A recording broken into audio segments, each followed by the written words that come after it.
របៀប download វីដេអូចេញពី Facebook នៅពេលដែលយើងអស់ Facebook ទៅយើងឃើញវីដេអូដែលកំពុងទទួលបានការ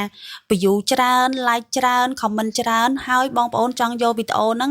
យកមក edit នៅក្នុង app CapCut ធ្វើជាវីដេអូខ្លួនឯង edit ដាក់រូបខ្លួនឯង voice over តែបងប្អូនអត់ចេះពីរបៀប download វីដេអូហ្នឹងចេញពី Facebook ទេអញ្ចឹងនៅក្នុងវីដេអូនេះខ្ញុំនឹងបង្រៀនបងប្អូន download វីដេអូចេញពី Facebook ដោយខ្លួនឯងផ្ទាល់តែម្ដងតោះទៅមើលទាំងអស់គ្នា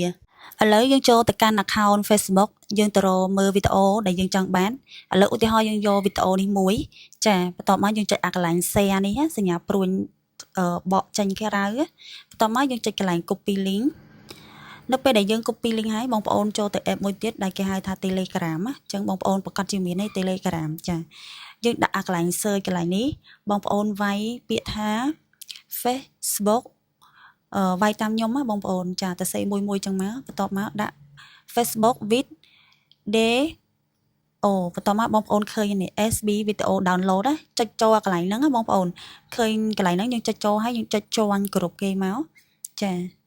ជាន់គ្រប់ហ្នឹងហើយកន្លែង message នេះចាមិញយើង copy ហើយឥឡូវយើងចុចវាឲ្យជាប់វានឹង load ពាក្យ pass ហើយយើងចុចបញ្ជូនទៅរងចាំបន្តិចហើយយើងនឹងទទួលបានវីដេអូដែលគេកំពុងតែ generate ឲ្យយើងគេ download ឲ្យយើងហើយវាអត់មាន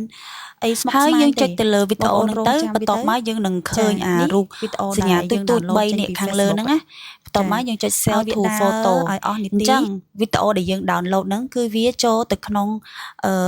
អាល់ប៊ុមរូបថតនៅក្នុងទូរស័ព្ទដៃយើងឥឡូវយើងចុចចូលមកយើងនឹងទទួលបានវីដេអូហ្នឹងមួយអញ្ចឹងជាការស្រេចឲ្យបងប្អូនចង់យកវីដេអូហ្នឹងទៅ